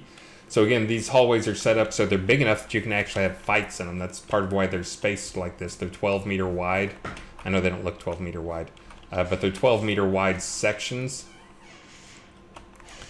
And so they're great for PvP as well. And there's going to be a section that will be a PvP scene within this. We do have the technology where we can add zones, parts of the zone that are PvP. So when you enter into it, you become PvP. So that's the one thing I'm missing. One little piece of technology, so I'm trying to keep you guys from missing it. But it'll be something like this that'll be a PvP area that'll have similar stuff. It'll actually have slightly different rewards. Approximately the same value rewards, but different rewards. And if you want to go over into the PvP section, you can for PvPers. Again, this is something that felt like it might be fun to PvPers as they try to figure out some of these things. And it will probably end up being, I will probably use that tech I've mentioned for a while that turns off your night vision, so you are only allowed to have either physical torches or wander around in the dark. Because that's another one of those things that adds some challenge to it. As you can see, you know, if other players use lights, you'll be able to see where they are. So this actually connects to another new section, which is a map that we had in the game a long time ago that I pretty much gutted and rebuilt. That is a large cave section. I'm not going to walk through it here because I know we're down to our last 5 minutes or whatever. But let me pull back out here. But this is aimed at the miners. There's actually going to be a lot more. Hold on a second. Let me see where we are. Okay, there we are. So you can see this is a pretty big section here, the mines. There's a few spawns in here right now, but I haven't finished spawning this. But it does have the ore nodes in there. I have them turned to a fairly low rate, but it is right now it's a low risk place to go mining. That you'll be able to come in here, that there's a lot of cool stuff in here. Visuals, and again, it's another one where it's tier 6 nodes, but they're fairly spread out. But there's also some wandering creatures that come through here. And of course, everything always looks ugly with night vision. Let me turn that off so people can see what it actually looks like. But there's some interesting spaces in here and some interesting encounters. Again, though, I wouldn't call it finished. I called it finished enough to put out there, but there's still, I need to finish the deco pass. I need to finish the spawning pass on this section. A little more polish needs to go into it. But I want to get it out there again because I wanted you guys to start testing it and giving feedback on it, and so I can also start seeing metrics on things, so I can see, you know, are we reaching the experience we want out of it? Are we reaching the ore that we want out of it? And we can start doing some more testing on it. But again, this is a work in progress, but I felt it was fun enough already that it was worth putting out there for you guys to go and experiment with. So it's out there now. You can go try, give me feedback, and I will get more polish in for a patch for this release, and I will also get more polish in future releases for these two levels. The next big thing that will be coming on is that giant maze section we were just in. How many ways are there to get into Tartarus? Just the one? Just one. So there's another section over there. I'm not going to do the night vision again. There's another on the far side of that big dungeon or cave section. There's actually an exit that is going to be connected to another scene, which is Savernok Stronghold. There's a door there that people have said, where does that door go? So I'm going to be hooking up one entrance into it. So you'll be able to shortcut into the mine area from Savernok Stronghold. And that'll be the back way into here. So, and then the other thing is, Where was the first one? Which scene was the first? The well, current exit? The current exit is through the rise, I think, is the main one. But once you found it, you can always get back here. But yeah, at the bottom of the rise is the entrance to the first level that's tier 8. This is more of a tier... This one's more like a tier probably 12 plus. And once I add in the boss that's going to be going in here and the finish out the wave battle that's going to be in the middle, it'll probably be closer to like a tier 15. It'll have some of the toughest content. It'll be...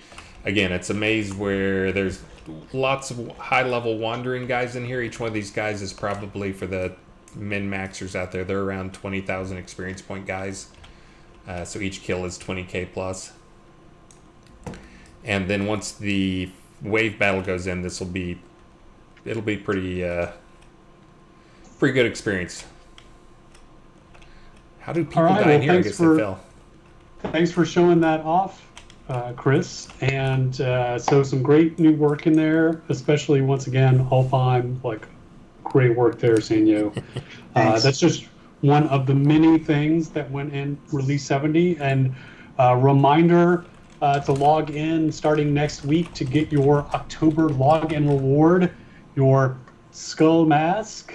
And also, if you're part of the rewards program, you have some spooky items that you'll get. The Obsidian Order Altar, an Executioner's Mask, and the baby black and orange spider pet. It's a unique pet that you'll get. And there's all sorts of really amazing, cool stuff in the Crown Shop. New colored lights, red, yellow, and blue, and those come in 5 different types: wall, ceiling, floor, street, and table. There are player-owned town water changers, so you can change the water type for fishing purposes, because all player-owned towns default to fresh, but now you can change them to salt and fetid by placing a cool new statue. There's flaming skull masks, dyeable flower hair pieces, a round heraldry shield. All the spooky seasonal recurring content is back, including the undead specimen bats, the giant Lich and Grim Reaper statues that have the dungeon entrances built in, the ornate scythe, the dead trees with the spider webs in them, the Day of the Dead masks, the spooky emotes like breathe spiders and rain spiders and puke blood, the woven, all the spider cloaks, including the woven spider cloak and the spider web cloak, the ornate spider legs backslot item, and the zombie pets. And those will be in the shop until November 8th, when they expire again until next year. And then the vault has another round of cool spooky items, including the spooky soundtrack wax cylinders. So if you have a haunted house, they're a great soundtrack to hear. The obsidian throne, the headless masks, so you can walk around without a head. It's hilarious. The 2016 Grim Reaper statue and the 2016 Grim Reaper mask, Nightmare statue, 2016 Jack-o'-lantern, and the 2016 Jack-o'-lantern mask. So cool stuff. And Release 70, if you haven't played it yet, has a bunch of really cool stuff that you should check out. And Chris, you've hit the prize button for our last round of prizes, I'm sure. Release 70 has the rework of Alfheim in it, which has all the old stuff that you loved about Alfheim, but a bunch of new stuff. So the barbarians have homes in there now. There's a cool repeatable wave battle that you can influence the outcome. There's not only all the resources that you were in there before, but there's more resources, new resources. Nightmares, a new creature, new flaming dark horses that you can slay to get and chop off their heads and make trophies out of them. Pumpkinhead, one of our seasonal bosses, is back. Of course, that means the Luminous Activist has gone into hiding. New skills, including Frenzy in the Taming Tree, Solar Flare in the Sun School, and the Rainbow Blast combo, which Chris vehemently denies was inspired by Skittles, but we all know he's lying. So, of course, that's all about Skittles. And the Will-O-Wisp and the Phoenix summons got balanced, and combos now use attunement, and containers now have a global limit. There's no need to keep track of indoor and outdoor limits. And a couple of cool projects to support. Avatar, the Avatar.Express is our first player newspaper. It's amazing. Go check it out. And Through the Moongate, Part 2, a cool book about Richard Garriott Origin Systems and Ultima. That's out. The Kickstarter is live now. They have about 3 weeks left. Check it out. That was an earlier part of the live stream. Our old friend Rustic Dragon came on and talked all about it. Good to see his face. We've got one last round of prizes. Let's see. Babag Farid wins the Ornate Scythe. Nassin Volu wins the Day of the Dead Mass Pack. Dragonheart Wormkin wins the Skeleton Pack. Zedek's Surrender wins the Undead Specimen set. Nafadora Nightshade wins the Gallows. And Cedric Kunzman wins the big prize, the Haunted Gothic Village Inn. Congratulations, winners. It's been a great live stream. Thank you for joining us. And thank you for being an amazing community and helping us make Shroud of the Avatar happen. And we missed the most important thing, who to raid. Oh, you will not see. We also forgot to mention, you will not see Chris and I next week because we will be at Austin City Limits Music Festival. So, that's my rocking out thing. Yeah, so we will miss all of you, but we will be seeing some music. So. And what are we doing instead? Who is going to be on the stream? Travis said he will do the stream for us, and I think he is going to look at player-made content, including things like we understand that Lilybird has a new quest, and so I think he's going to show off that and maybe some other stuff if there's time. Yeah. All right. Let me figure out here. We got Tykees here. We got mining. We got Shroud dailies and fun with pub rules. Let's see. Do we just want to do a random? Looks like all three are playing. SodaCon. I forgot to mention SodaCon. Not this weekend. And not next weekend, but the weekend after. All right, let's see. But we're going to actually live stream from SodaCon. We got Taiki is number 1. We are going to be rating. No crispy bars at work.